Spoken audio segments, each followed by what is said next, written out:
इसको दम कराओ दम कराओ। मैं दम करने लगा, कहने लगी मौलवी साहब मुझे वो दम मुझे ना कर, दम मेरे माँ बाप को कर।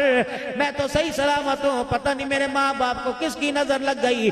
जब माँ के पेट से दुनिया में आने लगी उस वक्त फरिश्ते कान में कह गए थे मुबारक तुझे ईमान वाले और गैरत वालों के घरों में पैदा किया जा रहा है। जिस दिन से आई हो साल गुजरने को आया, किसी ने अपनी गैरत नहीं दिखाई। मैंने माँ बाप बहन भाइयों फूफियों खाला मासी की तरफ देखा, किसी की निगाह में गैरत नजर न आई।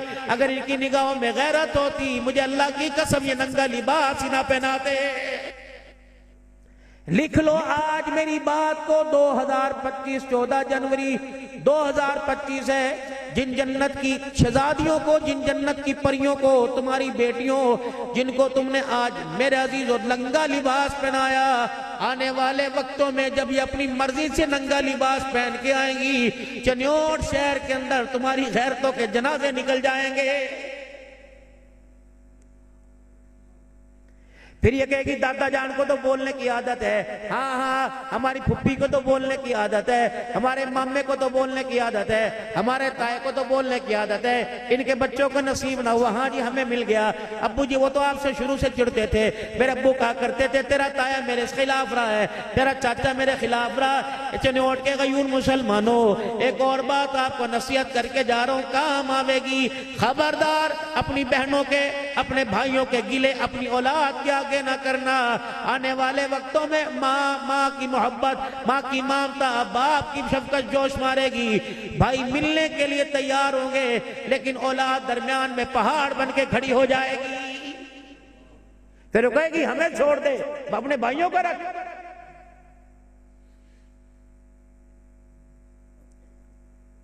बच्ची बच्चा दुनिया में आने के बाद, औलाद आ जाने के बाद खबरदार मियाँ बीवी शरज करूंगा, अपने झगड़ों को अपने बिस्तर तक कमरे की दीवारों तक महदूद रखो हो। जब इनकी झलक औलाद के ऊपर पड़ गई, रब अकबर की कसम है तेज धूप का परछावा इतना असर नहीं करता जितना मियाँ बीवी की जुबान दराजी और उनकी लड़ाई का मेरे अजीज हो, उनकी लड़ाई का हिस्सा अपनी उनकी औलाद के ऊपर असरअंदाज होता है। ये कमरे में आना छोड़ देंगे, ये तुम्हारी बात पे लब्बैक कहना छोड़ देंगे, तुम्हारा फोन सुनना छोड़ देंगे। एक वक्त ऐसा आएगा इन्हें जनाजे को कंधा देने की तौफीक भी नहीं मिलेगी।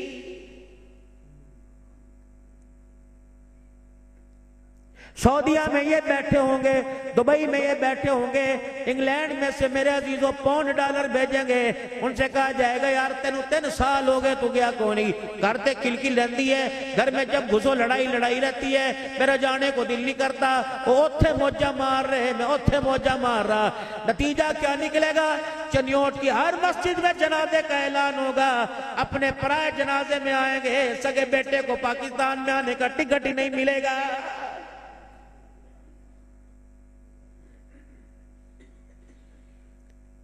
हर जलसे में कहता हूँ, हर जगह जाके कहता हूँ, खुदा के वास्ते अपनी औलाद को इस काबिल तो बना लो कि तुम्हारा जनाजा उठावे और तुम्हें चरपाई पे लेटे पे फख्र महसूस हो। मेरे जनाजे पे मौलवी कुरान नहीं पढ़ रहा बल्कि मेरा बेटा कुरान पढ़ता मुझे लेके जा रहा है।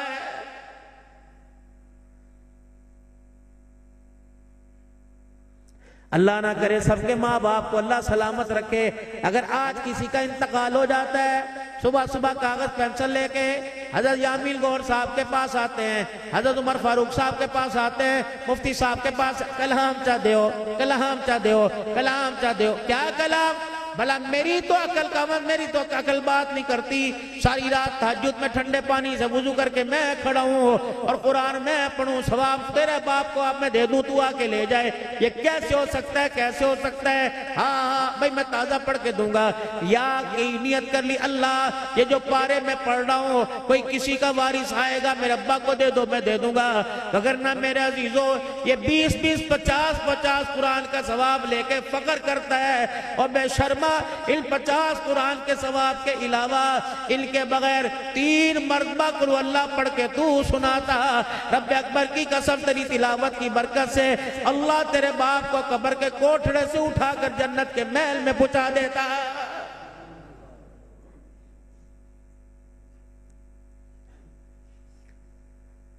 सोचिए अपनी जिंदगी के बारे में हम कर क्या रहे हैं। अभी कुछ ना थे, ना नमाज पढ़ी थी, ना रोजा रखा था, ना कलमा पढ़ा था, ना तबलीग में 3 दिन लगाए थे, ना मेरे मोहतरम दोस्तों बुजुर्गों हुजूर की विलादत पे जश्न मनाया था, ना 10 मुहर्रमुल हराम को हमने दूध शरबत अल्लाह के रास्ते में तकसीम किया था। अभी तो सुबहान अल्लाह नहीं कही थी, अभी तो मेरे अजीजों हमारा खमीर तैयार हो रहा था।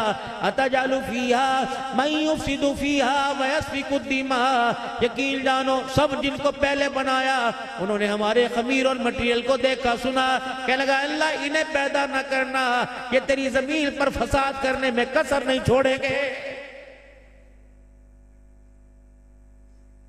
अम्मा नहीं थी, अब्बा नहीं था, भाई नहीं था, अदालत नहीं थी, पढ़ाई नहीं थी, हमारी वकालत हमारे रब ने की। और मैं क़ाल इन्नी आलमु मा ला तालमून, जब बाजारों के अंदर खुरेजी होती है, 2 नंबरी होती है, उस वक्त फरिश्ते दिखाते होंगे अल्लाह देख हमने कहा था ना। जब ये सजदे में सर रख के सुभान रब्बिल आला कहता है तो उस वक्त अल्लाह फरमाता होगा मैंने कहा था ना इन्नी आलमु मा ला तालमून, तुम्हें गर्दन काटते नजर आए, सजदे करते तुम्हें नजर क्यों नहीं आ रहे।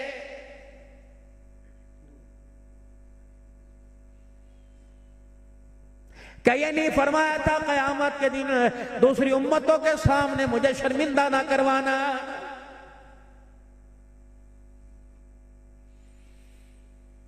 सगे भाई से मेरे अजीजों, सगा भाई या सगा यारो और उसकी यारी भी बड़ी गूढ़ी हो और बड़ा उसके साथ गहरा ताल्लुक हो, और पता हो कि यार ये मेरे गिले फलां के आगे करता है, मेरी बेटी के गिले फलां के आगे करता है, मेरी बीवी के गिले फलां के आगे करता है। जब वो सगा यार मेरे अजीज सामने आता है कहता तू इत्थे की लेना आ गया, चल चल चल चल चल चल, मैं तेरी शक्ल भी नहीं देखता, शक्ल भी नहीं देखता।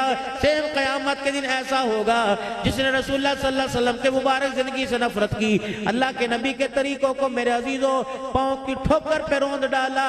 कयामत के दिन जब हुजूर सल्लल्लाहु अलैहि वसल्लम के पास आएंगे, वो तो शफीक नबी है, वो तो प्यारा नबी है, वो तो रहमतुल लिल आलमीन नबी है सल्लल्लाहु तआला अलैहि वसल्लम। मेरे अजीजों जब जमजम का कुआं मेरे अजीजों जब उसकी बाढ़ नहीं लगी थी, जमजम के कुएं पे सिक्योरिटी नहीं लगी थी, जमजम का कुआं खाली था। हज़रत कारी साहब ने भी देखा होगा कि लोग जमजम के कुएं के किनारे के पास चले जाते थे। ये तो 20-30 साल से मेरे अजीजों बाढ़ लगा दी गई। उस वक्त जब हमारे घराने के औरतों ने, पाकिस्तान की मुसलमान औरतों ने वहां जाके नंगे गुस्ल करना शुरू कर दिया और वहां जाके वहां डुबकियां लगानी शुरू कर दी, उस वक्त बाढ़ लगा दी। 1400 साल पहले जमजम का कुआं था, रहमत आलम सल्लल्लाहु अलैहि वसल्लम को आते देखा। हज़रत अब्बास रज़ियल्लाहु ताला अन्हु पहचान गए, मेरा भतीजा जनाब मोहम्मद अरबी सल्लल्लाहु ताला अलैहि वसल्लम यहाँ से पानी पिएंगे। आपने जल्दी से प्याला मंगवाया, जमजम के कुएं से यूं भर के रख दिया और हुजूर के आगे कर दिया। आप रहमत वाले नबी सल्लल्लाहु अलैहि वसल्लम ने प्याला देखा और यूं करके परे को सरका दिया और करीब आए जहाँ से महाजिर अंसार पी रहे थे, गुरबा पी रहे थे। अल्लाह के नबी वहीं खड़े होकर पीने लगे। फरमाया बाद वालों को बतलाना, मेरे तरीकों को ना छोड़ना, तुम्हारी मेरी उनसे ताल्लुक कितना है। 1400 साल के बाद आने वालों, तुम जहां से पियोगे, जहां खड़े होगे, आमना का लाल वहीं से पी के चला गया है। फर्क मिटा के गए, सारे नबियों का सरदार है।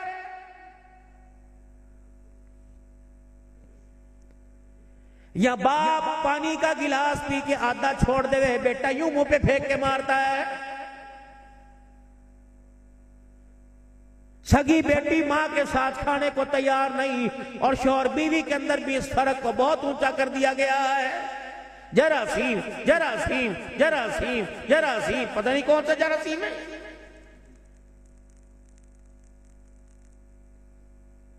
बिलाल भूखा, बिलाल का आमना का लाल भूखा, और सब मेरे अजीजों वो 70 साहबा सुफ़ा के चबूतरे पे कारी कुरान, अल्लाह के कुरान पढ़ने वाले कितने दिल के भूखे। अल्लाहु अकबर। मेरे अजीजों हज़रत बिलाल रज़ी अल्लाह तआला अन्हु और मोहम्मद अरबी सल्लल्लाहु अलैहि वसल्लम का अबू हुरैरा रज़ी अल्लाह तआला अन्हु, इन्हें भूख सतारी परेशान कर रही है। रसूलुल्लाह सल्लल्लाहु अलैहि वसल्लम की खिदमत में चले गए। दूध का प्याला था, आपने कई मरतबा सुना होगा, आमना के लाल के पेट पे पत्थर बंधे हुए, चाहते आधा पी लेते, 2 घूंट तबर्रुक के तौर पे कहते और कहते अबू हुरैरा बिलाल इसके अंदर पानी डाल के लस्सी सी बना ले और चलो मुंह का जायका तब्दील हो जाएगा। अपनी निगाहों के सामने प्याला दे दिया, फरमाया जा 70 साहबा को पिला के आ, शेर होके पिलाना। सारे साहबा ने पानी पिया। क्या उस वक्त उठ बरस था? क्या उस वक्त पेस्ट थी? क्या उस वक्त कोई केमिकल था? साहबा के पास तो कपड़ा भी नहीं था। हज़रत बिलाल रज़ी अल्लाह ताला ने अपनी आप बीती बताता है, कहो लोगों हमारा क्या सुनोगे? अल्लाह अकबर। जब हमने कलमा पढ़ा हमें एक चादर भी अपना जिस्म छुपाने के लिए न मिला करती थी। हज़रत बिलाल रज़ी अल्लाह ताला अन्हु कहते हैं एक वक्त ऐसा आया, एक चादर मिली, मैंने उसे आगे डाला तो मेरे पीछे का हिस्सा जाहिर हो गया, पीछा छुपाया तो आगे जाहिर हो गया। हुजूर सल्लल्लाहु अलैहि वसल्लम के सामने खड़ा हुआ और अपने सतर पे मैंने यूं करके हाथ रख लिए, चादर का साइज पूरा नहीं था। हुजूर अलैहि सलाम ने फरमाया बिलाल क्या बात है? कि या रसूलल्लाह इतनी तंगी है, आज पूरा जिस्म छुपाने के लिए मेरे पास कपड़ा भी कोई नहीं।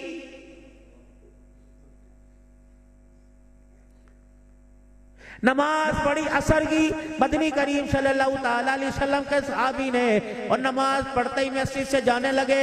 इमामुल अंबिया सल्लल्लाहु ताला अलैहि वसल्लम ने आवाज दे दी और आपने फरमाया मेरे यार क्या बात है? तेरी बेचैनी की कैफियत को, परेशानी की कैफियत को रोजाना देखता हूँ, आज तुझे रोक लिया, क्या बात है? मेरी दुआ में शामिल नहीं होता, नमाज पढ़ के दूर क्यों चला जाता है? नमाज पढ़ के भाग क्यों चला जाता है? जल्दी क्यों चला जाता है? अब वहां खड़े खड़े 3 बातें ज़हन में आ गई। क्या लगी अगर झूठ बोल दूं हुजूर के सामने, हकीकत ना बतलाऊं तो ईमान चला जाएगा, सच कह दूं तो अल्लाह का शिकवा आ जाएगा, अगर मैंने देर कर दी तो मेरी घरवाली की असर की नमाज कज़ा हो जाएगी। खड़े इधर तो आइए, क्या हुआ? ये अल्लाह के नबी कुछ नहीं, अल्लाह के नबी कुछ नहीं। ईमानदारी से बताओ चनियोट के गयूर मुसलमानों कितना खाया और शुक्र किसने अदा किया और कदम कदम पे खुदा का शिकवा किसने किया? खुदा की नाशुक्री बेटियों से करवाई, खुद की मां ने गए तेरा प्यो सड़ी सोचता कोई नहीं। ये गलत वर्ड, ये गलत लफ्ज बच्चों की जुबानों पर आया। यकीन जानो कैंसर का दर्द सहना आसान है, औलाद का ऊंचा बोलना बहुत मुश्किल हो जाता है, ये सहना बहुत मुश्किल हो जाता है। बच्चा तो बोल बाल के चला जाता है, सुनने वाले को अल्लाह की कसम इन बोलों की कड़वाहट की वजह से सारी सारी रात नींद नहीं आती है। क्या हुआ तुझे? अल्लाह के नबी हकीकत बतलाऊं अल्लाह नाराज तो नहीं हो जाएगा? फरमाया नहीं या रसूलल्लाह, जो तन पे कपड़ा है मेरे पास एक ही है और घर के अंदर हटाने वाले पहनने वाले 2 जी हैं, 2 जी। जाओ मौसम सरमा गुजरेगा, पूछना कितने घर वालियां नाराज होकर अपने घर चली गई और कईयों ने जाकर खुला और तलाक के दावे कर दिए, सिर्फ ये वजह के इस साल मौसम सरमा के कपड़े बना के नहीं दिए, बच्चों के यूनिफॉर्म में जर्सी नहीं आई, बच्चों की जुराबें न होने की वजह से तलाक़ें हो गई, बच्चों के स्कूल की फीस ना होने की वजह से, बूट ना होने की वजह से तलाक़ें हो गई, नया सिलेबस खरीदने में 15 दिन कर दिए, तलाक़ें हो गई। अल्लाह अकबर। या रसूलल्लाह अल्लाह का शिकवा तो नहीं आएगा? का नहीं, कमली वाले मेरे पास एक चादर है, हंडाने वाले पहनने वाले 2 है। अल्लाह के नबी हमने एक चादर में गुजारा किया, लेकिन आज तक कोई नमाज हमने कज़ा नहीं की। हुजूर की आंखों में आंसू आ गए। आपने फरमाया क्या करते हो? या रसूलल्लाह हमने अपने घर में एक टोया, एक गड़ा बना रखा है, जब नमाज का वक्त आता है मेरी बीवी गड़े के अंदर चली जाती है और अपनी चादर मुझे देती है, मैं आपके पीछे आके नमाज पढ़ता हूँ। दुआ से पहले दौड़ इसलिए जाता हूँ कि वो चादर मैंने बीवी को देनी होती है, फिर मैं अपना नंगापना उस गड़े के अंदर छुपा देता हूँ और मेरी बीवी बाहर निकल के वो चादर ओढ़ती है और चादर ओढ़ के अल्लाह का हुक्म अदा करती है। अल्लाह के नबी इसलिए आपकी मजलिस से मैं जल्दी चला जाता हूँ। इधर से जवाब कोई ना आया। साहबा कहते हो साहबी की तरफ से निगाह हमारी फिरी और हुजूर के चेहरे पे पड़ी तो आमना के लाल के आंसुओं से दाढ़ी मुबारक तर हो गई। अल्लाह के नबी उठे, फरमाया तेरा घर कहाँ है? कहा या रसूलल्लाह यहाँ। फरमाया मुझे अपने घर ले जा। जब दरवाजे पे गए, अल्लाह अकबर, शोहर से का दरवाजा बजा। दरवाजा बजाने लगे। अंदर से आवाज आई, देर क्यों कर दी, मैं दरवाजा नहीं खोलती, तुझे पता नहीं तूने मेरी आज नमाज कज़ा करवा दी या नमाज में देर करा दी। रहमत वाले नबी सल्लल्लाहु ताला अलैहि वसल्लम ने फरमाया, बेटी मैं खुद नहीं, मैंने से रोका और तेरे दरवाजे पे आमना कला लाया, यूं नहीं का जी आया नू सत बिस्मिल्लाह वेलकम, चीख मार के कहने लगे, ओ मेरे घर वाले, तूने अल्लाह के नबी को हकीकत बता के कहीं खुदा को नाराज तो नहीं कर दिया। हुजूर अलैहिस्सलाम ने अपनी कमली मुबारक कंधे मुबारक से उतारी और अंदर कर दी। फरमाया, बेटी अल्लाहु अकबर, आज मोहम्मद तुझे एजाज देने आया, आज मोहम्मद तुझे इनाम देने आया। या रसूलल्लाह क्या इनाम है? फरमाया, मुझे पता लगा तेरे पास हटाने के लिए कपड़ा कोई नहीं, आज मोहम्मद की चादर ले ले, इसे ओढ़ के अल्लाह का हुक्म अदा किया कर। चादर हाथ में पकड़ी, अंदर से रोने की आवाज आई। आपने फरमाया, बेटी क्यों रोती है? कहा, रसूल अल्लाह, जिस चादर की कसमें अल्लाह कुरान में उठाता है, आज मुझे नंगे बदन पे लेते हुए हया आ रहा। 1.5 लाख रुपए का, 2-2 लाख रुपए का बड़ी बड़ी का जोड़ा, ये कयामत के वो साहबिया का सामना करेगी।